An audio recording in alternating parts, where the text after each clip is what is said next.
The blinding glare of my phone screen might as well have been a spotlight, exposing the raw terror clawing at my throat. It was just a regular Tuesday afternoon, the kind where you scroll through local community groups, half listening to the hum of the refrigerator. Then I saw it. A photo, stark and unforgiving, of my 7-year-old Lily, her face slightly blurred but unmistakably hers, pointing accusingly at a broken pot near the park fountain. The caption, penned in aggressive, self-righteous caps, read, "Disruptive behavior at the park. Parents need to control their children. This is unacceptable." Below it, a flood of comments, each one a fresh stab. Typical of kids these days. No respect. Someone needs to teach that child a lesson. My blood ran cold, then boiled. Karen. Of course, it was Karen. The self-appointed neighborhood watch, the queen of unsolicited opinions, always armed with her smartphone and an unwavering belief in her own moral superiority.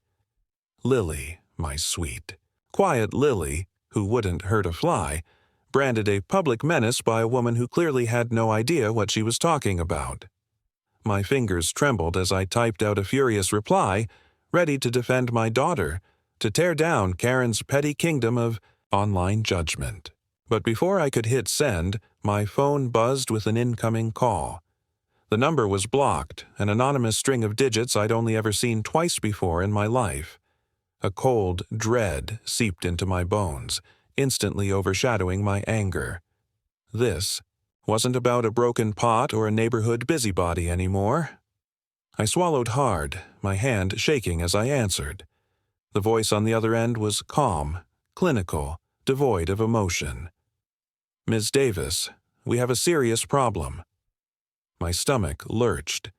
"The photo of your child, it's online. You understand the implications, don't you?" The words hung in the air, heavy with unspoken threats. Implications. That single word shattered my normal mundane world and dragged me back to the nightmare I thought we'd escaped. Lily. My Lily, who wasn't just my innocent 7-year-old. My Lily, who was a protected witness in one of the most high-profile, dangerous federal cases of the decade. Her testimony, given under duress and with incredible bravery when she was just 5, had put away some truly monstrous individuals. Individuals with long memories, vast resources, and absolutely no qualms about silencing loose ends. The Witness Protection Program wasn't just a fancy name, it was a lifeline, a veil of anonymity meant to keep us invisible, safe.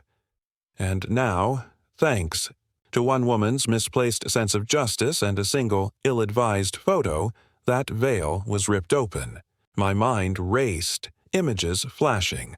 The bland, government-issued handbook with its stark warnings, the federal agents with their grim faces, the constant, low-level hum of paranoia that had become my constant companion.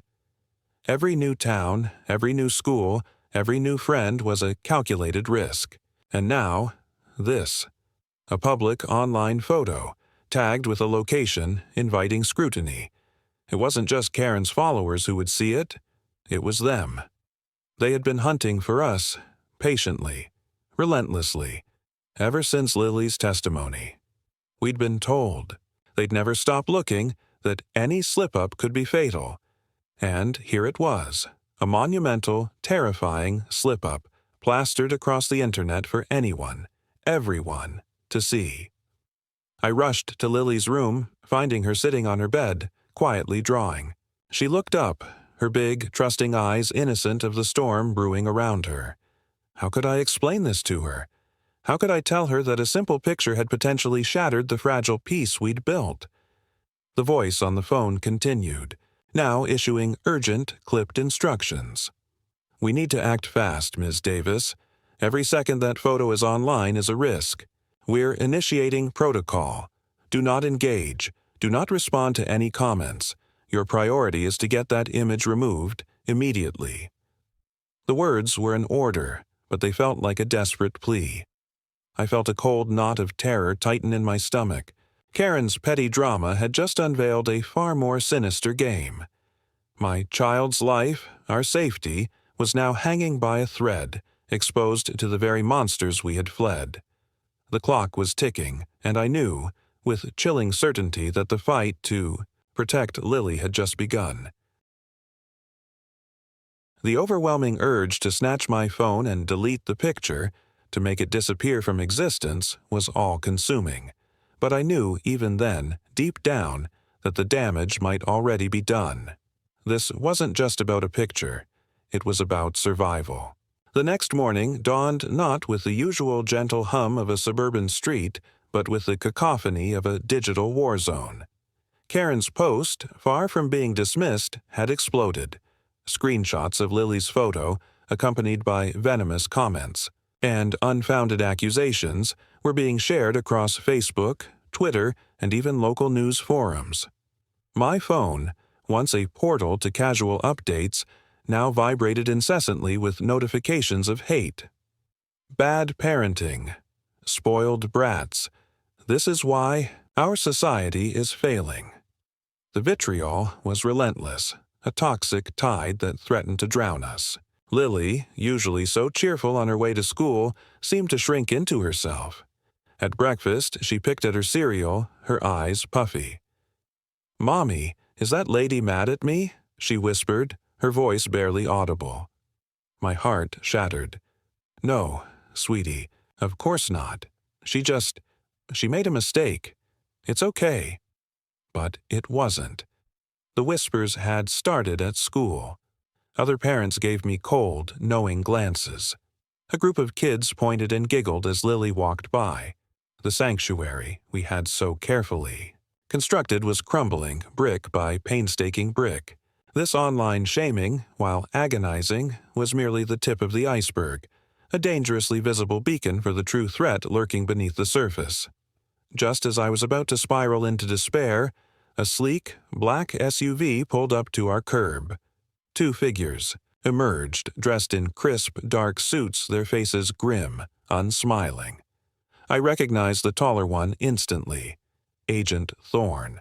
He was the one who had guided us through the initial terrifying days of witness protection, his demeanor as cold and unyielding as granite. He hadn't changed. His eyes, though, held a new urgency, a flicker of concern that sent a fresh wave of panic through me. "Miss Davis," he stated, his voice flat, his gaze sweeping over our quiet street, as if expecting danger to materialize from behind every bush. "We need to talk. Now." Inside, the air grew heavy with unspoken tension. Lily, sensing the gravity of the situation, retreated to her room, leaving me alone with the two federal agents. Thorne wasted no time. "The photo," he began, his voice low, "has compromised your location. We estimate a 24 to 48-hour window before they make their move. You need to understand the extreme danger you are now in." My breath caught in my throat. 24 to 48 hours. My world, already teetering, lurched violently. Who are they?" I asked, though I already knew. The question was a desperate attempt to grasp at straws, to make the monstrous shadow lurking in my mind a concrete enemy. Thorne leaned forward, his gaze unwavering.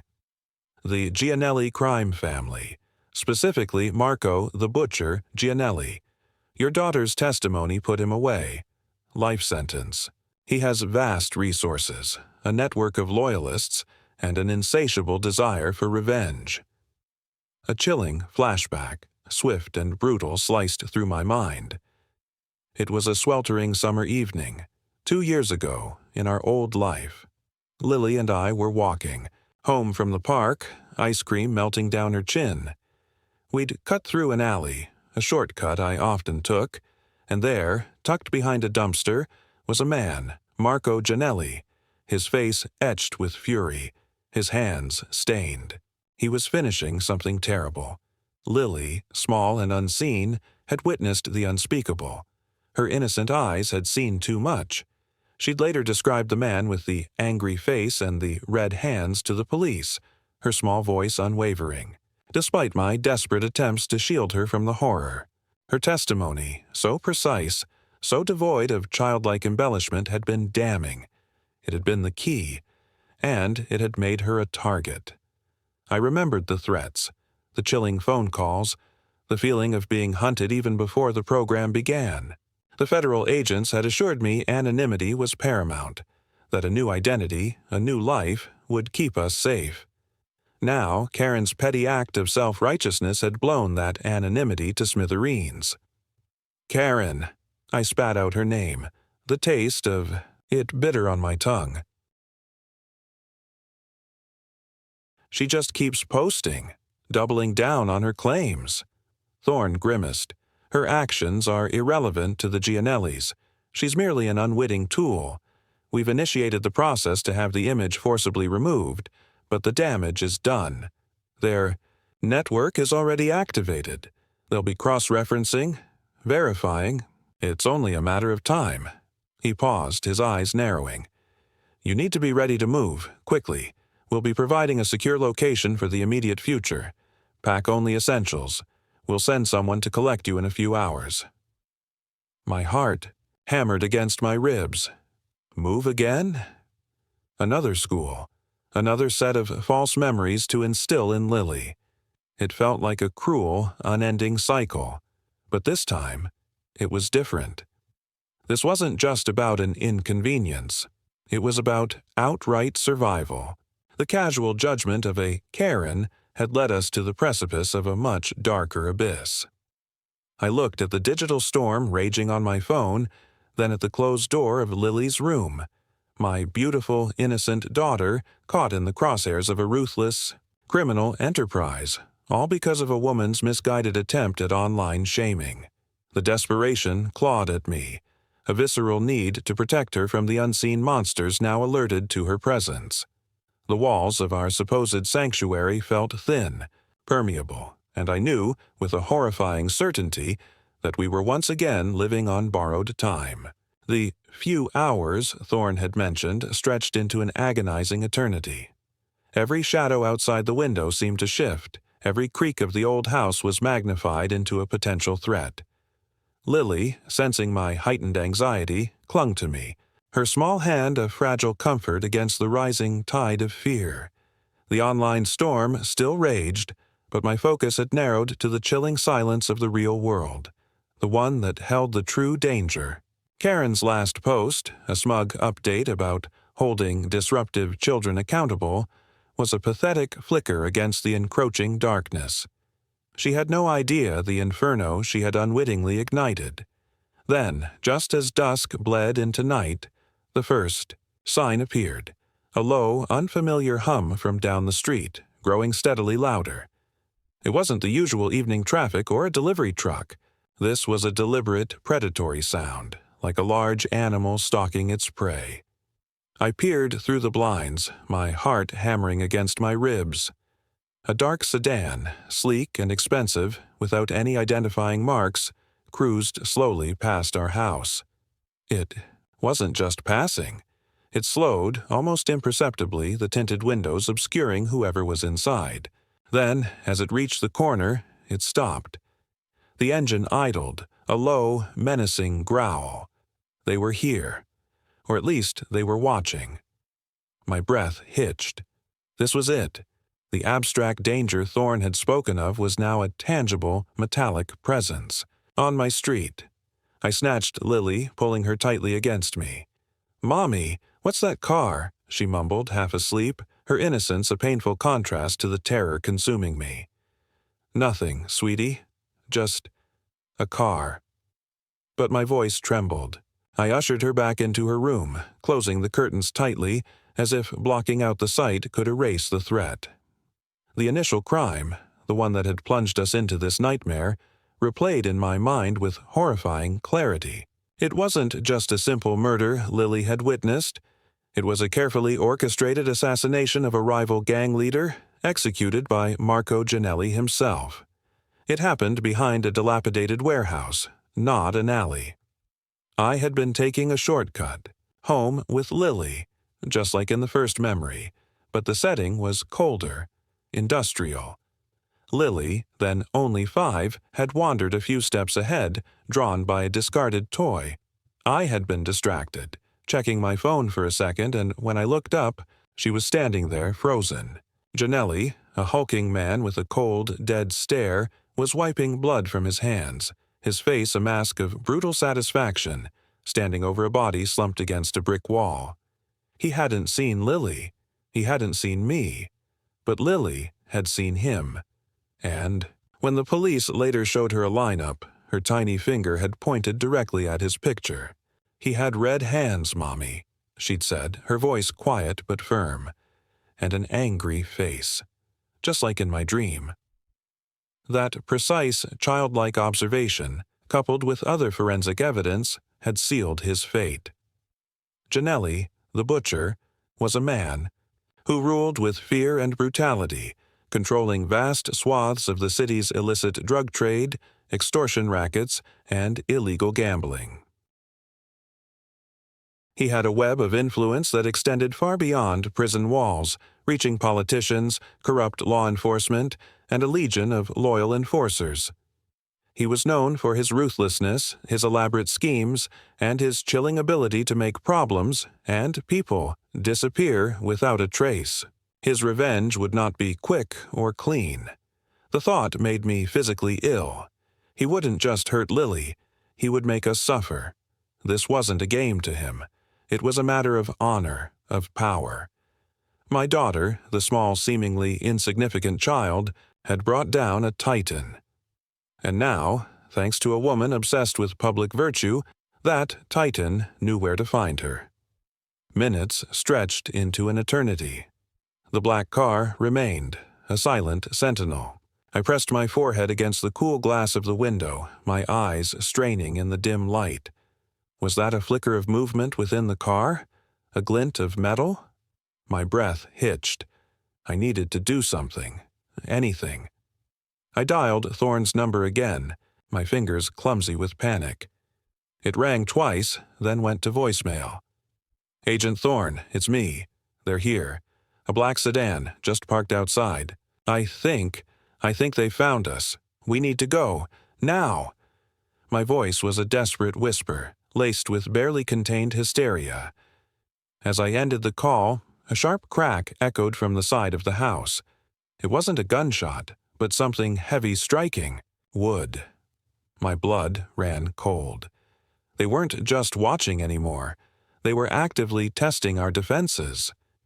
Lily stirred in her room, a faint whimper escaping her lips. The sound fueled a primal, ferocious protectiveness within me. I was no longer a terrified, helpless parent. I was a lioness, ready to face down anything that dared to threaten her cub. The urgency was a crushing weight, pushing me to my limits. I had to get Lily out, before the shadows swallowed us whole, before Marco Janelli's long reach finally closed around us. The fear was a living entity in my chest, but beneath it, a steely resolve began to harden. We were no longer waiting for help. We were fighting for our lives. The ominous crack from the side of the house galvanized me. It wasn't a warning. It was a breach. Panic, sharp and cold, cut through my veins, but beneath it, a fierce, primal resolve ignited. "Lily, stay here. Don't move," I hissed, my voice barely a whisper as I grabbed the heaviest object nearby, a decorative ceramic vase, and tiptoed towards the front door. The black sedan still idled outside, a silent, menacing sentry. But the sound had come from the back.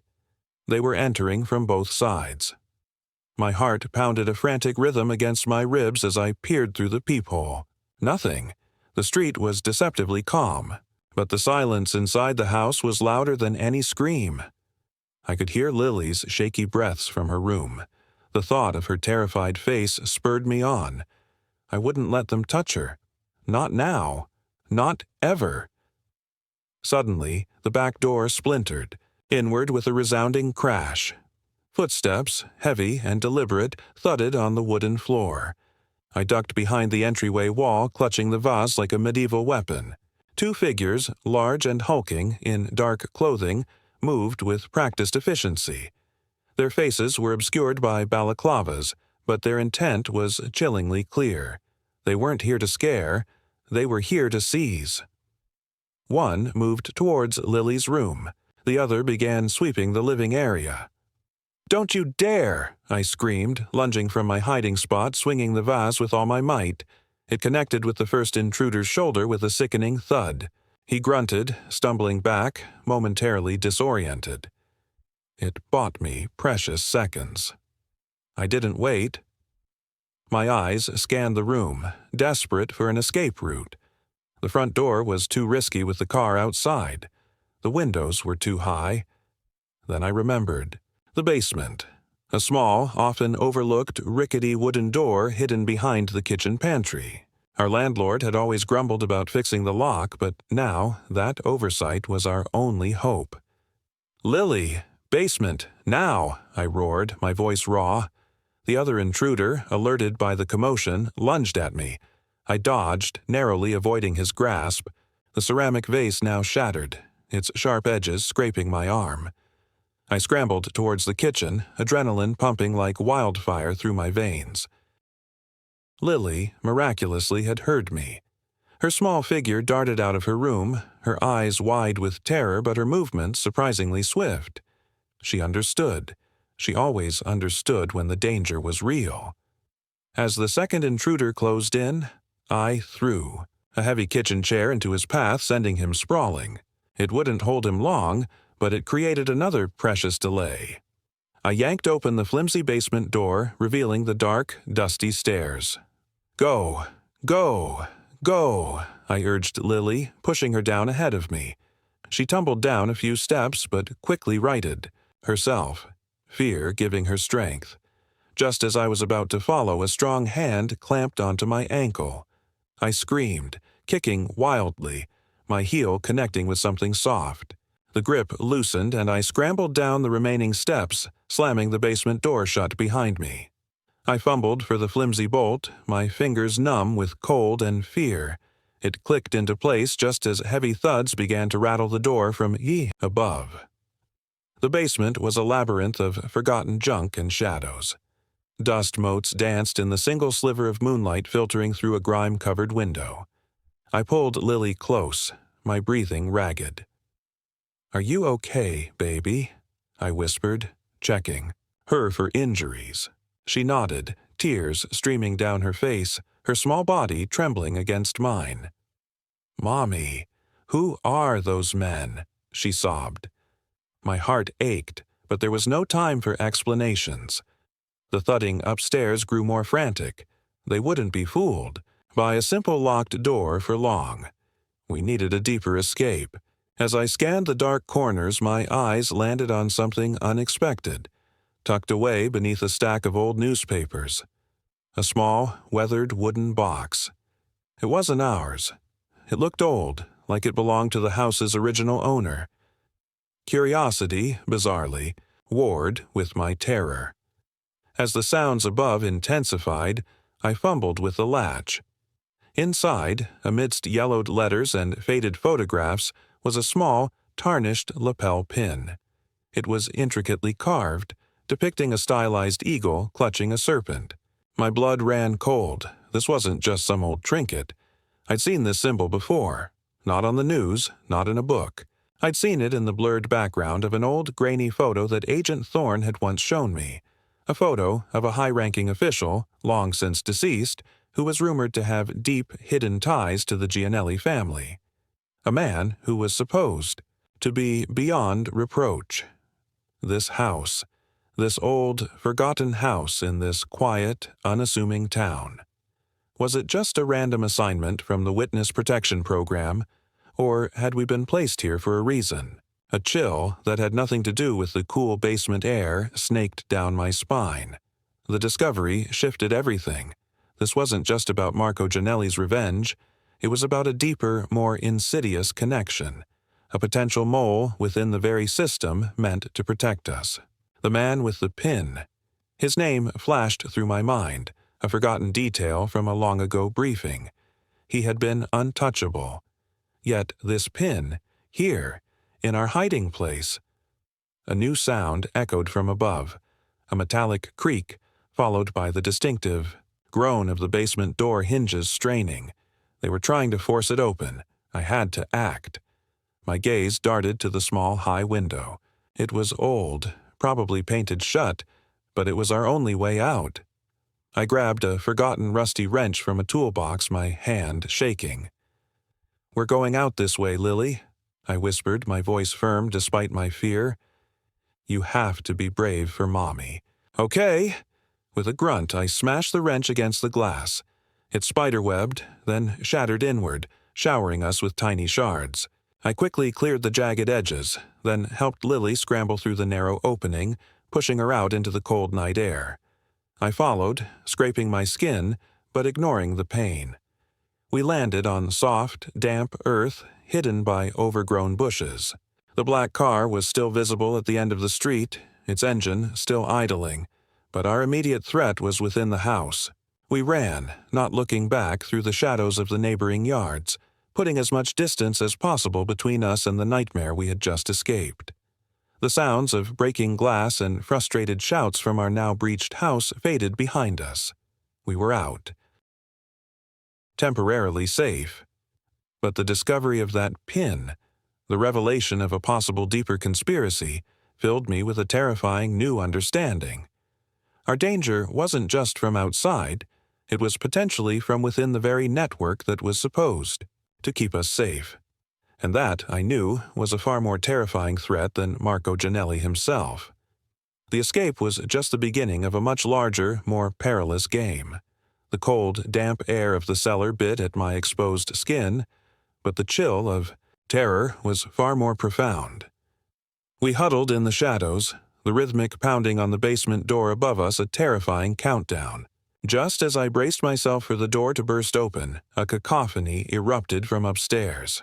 Shouts, the unmistakable crack of gunfire, and the heavy thud of bodies hitting the floor. It was chaos, terrifying, and yet, paradoxically, a wave of relief washed over me. Thorn. He had arrived. He had to have. Minutes later, which felt like an eternity, the thudding on the basement door ceased. Footsteps, lighter this time, approached. "Ms. Davis, Lily, it's Agent Thorne, it's clear." His voice, though still clipped, carried a tremor of urgency. I cautiously unbolted the door, pulling it open to reveal Thorne and two other agents, their faces grim, their weapons holstered but clearly ready. The house was a wreck. Furniture overturned, glass shattered, and the faint metallic scent of gunpowder lingered in the air. Two figures in dark clothing lay motionless in the living room, their balaclavas peeled back to reveal cold, lifeless eyes. "We got the call," Thorne said, his gaze sweeping over Lily and me, assessing our safety. "Your message, and the signal from the forced entry, barely made it." He noticed the lapel pin still clutched in my hand, its eagle and serpent glinting faintly. His eyes widened almost imperceptibly. "Where did you find that?" he asked, his voice low, urgent. I explained, my voice trembling, about the old box. He took the pin, examining it closely, a grim realization dawning in his eyes. "This changes everything." The immediate crisis was over. The Ginelli's enforcers were neutralized, but the revelation of the pin and Thorne's reaction threw a new, darker shadow over our situation. We weren't just fleeing a mob boss. We were entangled in something far more intricate, more insidious. Within hours, we were whisked away in a secure, unmarked vehicle. Not to another suburban house, but to a remote, highly fortified facility, miles from anywhere, deep within a government-owned wilderness preserve. This wasn't witness protection as I knew it. This was a deeper, more profound disappearance. Thorne explained as we traveled. The lapel pin belonged to a former high-ranking Department of Justice official, thought to be above reproach, who had mysteriously died years ago. He had been a key figure in the initial Gianelli investigation, overseeing the very program that placed us. "We always suspected a leak," Thorne admitted, his voice tight with frustration. "Someone on the inside. This pin suggests a far deeper generational network of corruption tied to Ginelli, possibly even facilitated by officials meant to fight him." The implications were staggering. Lily hadn't just been a witness. She had unknowingly become a pawn in a much larger, darker game, a game that transcended the simple boundaries of organized crime and reached into the very heart of the system meant to protect us. The online post by Karen, Thorne now speculated, might not have been a random act of busybody meddling. It was too precise, too public, too exactly what would draw attention to a hidden target, he mused. We believe Karen was an unwitting asset, or perhaps a disposable test. Someone planted the idea, fed her the information, pushed her to post the picture. Not knowing the true stakes, of course, just seeing a disruptive child and wanting to expose them. The coldness of the strategy sent shivers down my spine. Someone had used Karen, her vanity, her self-importance to expose us, knowing exactly what they were doing, while she remained oblivious to the true, deadly game. Our life, which had always been a fragile illusion of normalcy, was now irrevocably shattered. We were isolated, our only human contact a rotating team of agents. Lily, initially confused, slowly adapted to the new routine, her resilience both a comfort and a heartbreaking reminder of what she had lost. There would be no school, no friends, no parks. Just lessons from an assigned tutor and the silent vigilance of our protectors. Our days were structured around security, our nights filled with the knowledge that the hunt, though now more sophisticated, was far from over. Months later, a small news item flickered across a secure monitor in our isolated compound. It was about Karen. Not her full name, but clearly identifiable by the context. She was being lauded in local media for her vigilance against unchecked public behavior, having apparently leveraged her newfound online fame to launch a local community initiative. No mention of the photo's true, devastating impact. No hint of the lives she had inadvertently endangered. She was basking in the glow of her minor celebrity, entirely oblivious to the fact that she had been a puppet in a deadly, high-stakes game. A single quote from her interview caught my eye. "Sometimes," she said, her voice dripping with self-importance, "you just have to put things out there to see what sticks." My blood ran cold. See what sticks. It wasn't just a casual phrase. It was a chilling echo of Thorne's theory, a subtle confirmation of her unwitting role in our exposure. She was a weapon, wielded by unseen hands, completely unaware of the destruction she had wrought. Lily eventually asked, "Mommy, will we ever go back to our old house?" I looked at her, her face innocent, yet marked by the unspoken trauma of our life. The world was full of shadows, and justice, I realized, was a multifaceted, often brutal process. Sometimes it demanded an impossible sacrifice, a life lived in hiding, forever vigilant, forever hunted. The immediate danger had been contained, but the new, larger threat, the insidious corruption reaching from within, meant the fight was far from over. We were safe, for now. But in this new, silent existence, I knew we would always be looking over our shoulders, forever haunted by the memory of a single, ill-advised photo and the unsuspecting hand that posted it, unleashing a storm that would never truly abate. The cost of exposing truth, it seemed, was an unending vigilance, a life lived in the permanent twilight between safety and fear.